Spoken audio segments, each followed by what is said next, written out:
Alright, well, this is Web Suspect, and I'm going to make a video. And there was some speculation. I had some questions about the strange march that was supposed to occur July 4th.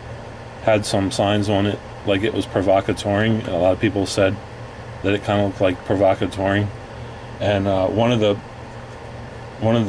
ideas I had was that if it was provocateuring, that they might stage an arrest to get him off the streets for the march, and then have the march anyway, and then abuse the crowd in whatever way they see fit. You know, arrest people, sick dogs on them, horses, tear gas them, or just shoot them. And so Ajax Loans has an article up today about the process, and part of the process is involved. It was under federal detentions. I've been investigating it. Is civil affairs. So if you go to the bottom of the article, and in several places in it, it mentions civil affairs. I'm gonna have to do a little bit of reading here. It's under a specialized investigation in Homeland Security, and then he was arrested through the Park Services, but it was Federal Park Services. If you can look at the videos, the Park Service is wearing BDUs, which Park Service doesn't usually wear BDUs, and some of the uniforms don't quite match. Some are gray, some are kind of a beige color, and one of them's wearing a patch. And I'm not seeing it here right now, but I did see civil affairs mentioned. I'll do a quick search here, that's what I'll do. And I'll just type civil.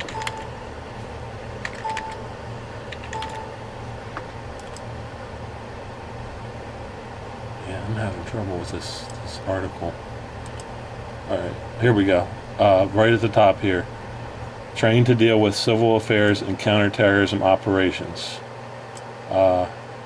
Members of the city's federalized Homeland Security Bureau.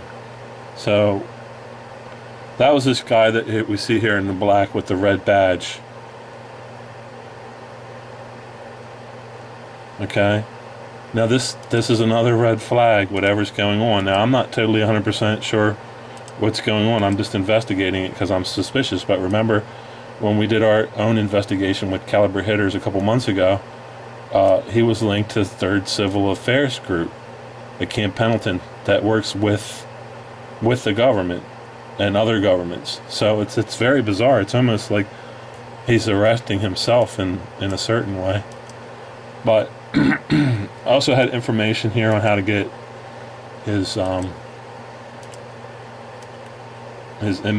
to locate him, just to see if he's in there, because you want to see if these people getting arrested are really arrested. One of them, 4th of July Patriot, he was arrested. I can't find him in any database. So you're going to go to Federal Bureau of Prisons Inmate Locator, type in the name, hit search, and you get his age here and his register number. Now there's another page here where I had heard this from somebody else, where they have a commissary fund that you can use to buy milk and cookies. There's a page for that under Federal Bureau of Prisons, and you don't mail cash, you just mail money order. There's an address here for that.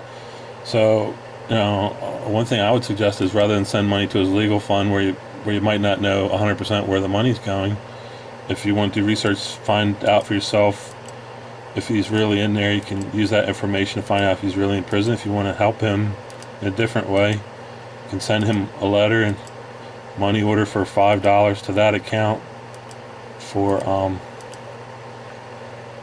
milk and cookies, and you would just send it to Federal Bureau of Prisons, insert valid comment, committed inmate number's name. Under that, his 8-digit register name. Post Office Box 474701, Des Moines, Iowa 50947-0001. That's 3 zeros and a 1. But you go look up all that information yourself at bop.gov. And I just thought it was interesting that he was in the Civil Affairs Group, and he's arrested through some broad arm of civil affairs. And then, so I got a question. If he's asking, the premise is, would you march with him with guns behind your back? And then he says, if you there and then you have guns in front of you, which I'm not going to do this. I'm not going to the march, but if you have guns in front of you, he was saying he's going to put you down. I don't know what that meant, but what's he going to do if he's in federal prison? It says if this charges are legitimate, I looked up, he could spend 5 to 10 years in jail for assaulting an officer. As far as the court case goes, they ought to just present the video and say, where do you see that in the video? Because it's not in any of the videos. He's just getting sort of let off, which kind of fits in with the whole thing. And a lot of people are just speculating along the lines of what it is, and some people are angry, and it's a lot of red flags.